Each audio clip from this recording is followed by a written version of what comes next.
12 साल में पहली बार घोटाले में फंसी बीजेपी सरकार। क्या बढ़ जाएंगी पीएम मोदी की मुश्किलें? विपक्ष की पीएम की कुर्सी पर अब है सीधी नजर। जी हां, देश की राजनीति में एक बार फिर बड़ा सियासी तूफान खड़ा हो गया है। जिस सरकार ने भ्रष्टाचार के खिलाफ जीरो टॉलरेंस का दावा किया, आज उसी बीजेपी सरकार पर घोटाले के आरोप आखिर क्यों लग रहे हैं? अगर सरकार का सिस्टम इतना मजबूत है तो फिर करोड़ों का घोटाला आखिर कैसे हो गया? ये बड़े सवाल सीधे बीजेपी सरकार से इसलिए हैं क्योंकि जो बीजेपी सरकार और खुद प्रधानमंत्री नरेंद्र मोदी 2014 से पहले तक ना खाऊंगा ना खाने दूंगा के बड़े बड़े नारे लगाते थे, आज उन्हीं की सरकार बड़े घोटालों में फंसती हुई नजर आ रही है।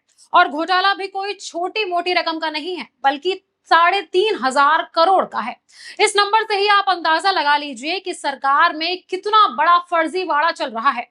तो आज इस रिपोर्ट में हम आपको बताएंगे कि कैसे ये घोटाला हुआ, सीएजी रिपोर्ट में क्या सवाल उठाए गए, विपक्ष सरकार पर किस तरह से हमलावर है और बीजेपी का इस पूरे मुद्दे पर क्या कुछ कहना है। समझेंगे पूरा मामला, इसीलिए इस वीडियो को एंड तक जरूर देखिएगा क्योंकि आपका इस घोटाले के बारे में जानना बेहद जरूरी है।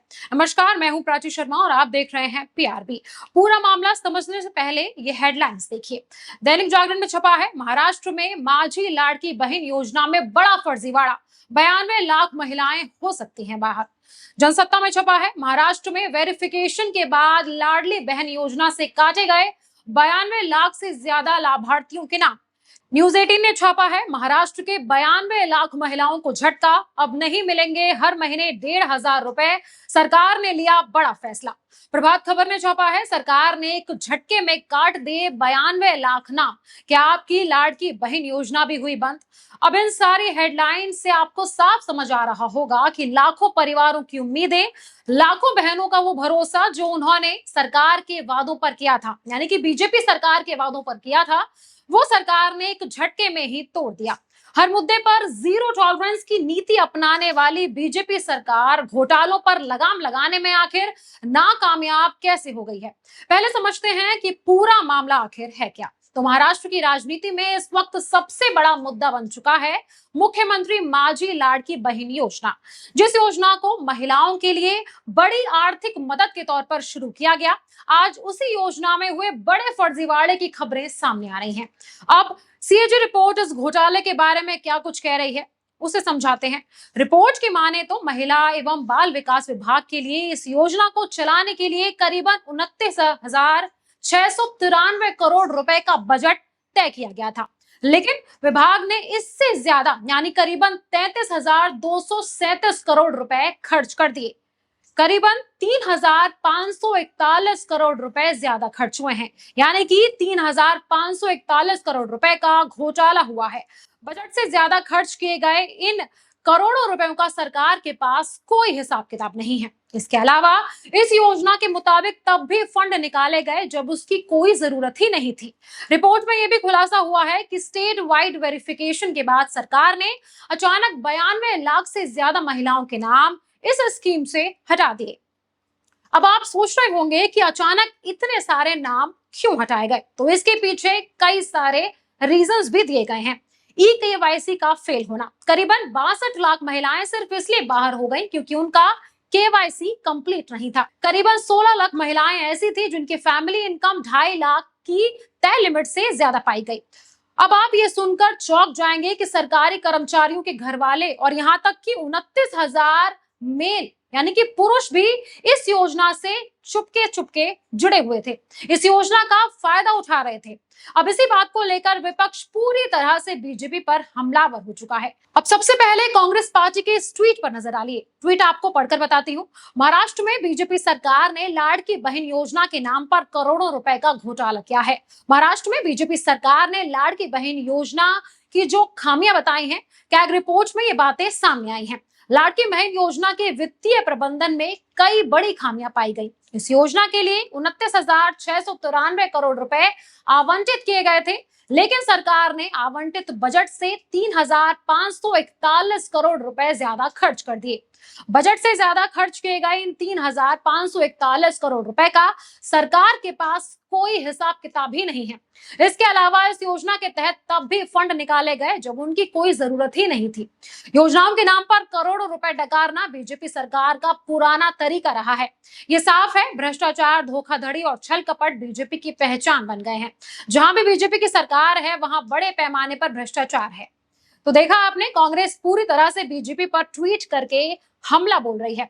इसी मुद्दे पर शिवसेना यूबीटी की एमपी प्रियंका चतुर्वेदी और कांग्रेस नेता अतुल लोढ़े का बीजेपी पर आरोप है कि सरकार ने चुनाव जीतने के लिए बिना किसी चेक एंड बैलेंसेस के जल्दबाजी में ये स्कीम रोल आउट की।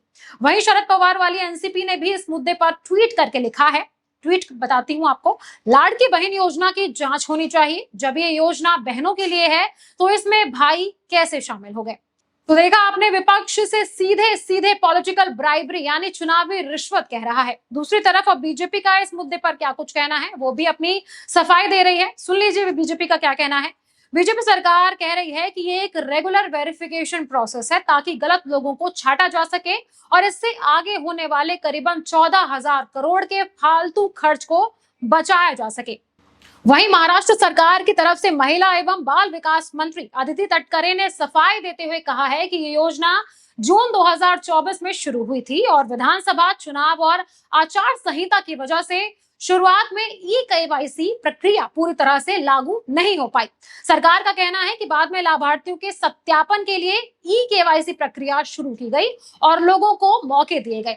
अब बड़ा सवाल यह है कि अगर योजना में गड़बड़ी थी तो बीजेपी सरकार अब जिम्मेदारी लेने से क्यों डर रही है। लेकिन आपको ये बता दें कि ये कोई पहला मामला नहीं है जब बीजेपी सरकार पर घोटाले के आरोप लगे हों। 2014 से लेकर 2025 के बीच बीजेपी सरकार पर कई बड़े घोटालों के इल्जाम लगते रहे हैं। राफेल सौदा विवाद इसमें बड़ा मुद्दा है। कांग्रेस ने केंद्र की बीजेपी सरकार पर विमान सौदे की कीमतों को लेकर कई सवाल उठाए थे। महाराष्ट्र सिंचाई परियोजना विवाद भी इसमें एक बड़ा मुद्दा है। कर्नाटक खनन भूमि और प्रशासनिक विवाद भी, इस मुद्दे पर भी सरकार पर विपक्ष ने कई सवाल खड़े किए थे। यहां तक कि इलेक्टोरल बॉन्ड को लेकर भी बीजेपी से कई सवाल किए जाते रहे हैं। इन घोटालों की लिस्ट में अब ये लाड़की बहन योजना भी जुड़ गई है। अब सवाल यह है कि अगर सरकार का दावा है कि ये सिर्फ एक वेरिफिकेशन प्रोसेस है तो आखिर इतनी बड़ी संख्या में इन एलिजिबल लोग इस योजना में शामिल कैसे हो गए। अगर ई-केवाईसी जरूरी थी तो चुनाव से पहले क्यों ये प्रोसेस नहीं किया गया। और सबसे बड़ा सवाल कि अगर 92 लाख नाम गलत थे तो क्या सरकार बताएगी कि इन लोगों तक पहुंचा हजारों करोड़ रुपए का पैसा आखिर किसकी लापरवाही से गया। बीजेपी सरकार हमेशा कहती रही है कि ना खाऊंगा ना खाने दूंगा। तो अब जनता जानना चाहती है कि अगर सरकारी खजाने से एक एक रुपया जनता का है तो इस पूरे मामले में जवाबदेही कब तय होगी। क्या सरकार एक पारदर्शी जांच कराएगी, क्या दोषी अधिकारियों और जिम्मेदार लोगों पर कार्रवाई होगी, या फिर हर बार की तरह सिर्फ लाभार्थियों के नाम हटाकर मामला खत्म कर दिया जाएगा। फिलहाल सवाल कई हैं जिनके जवाब हम भी मांग रहे हैं और जनता भी। अब आपको क्या लगता है, क्या ये बीजेपी सरकार इस पर कोई बड़ा कदम उठाएगी या मामला यूं ही रफा दफा हो जाएगा। अपनी राय कमेंट बॉक्स में हमें जरूर बताएं और ऐसे ही वीडियोस के लिए जुड़े रहिए पीआरबी के साथ।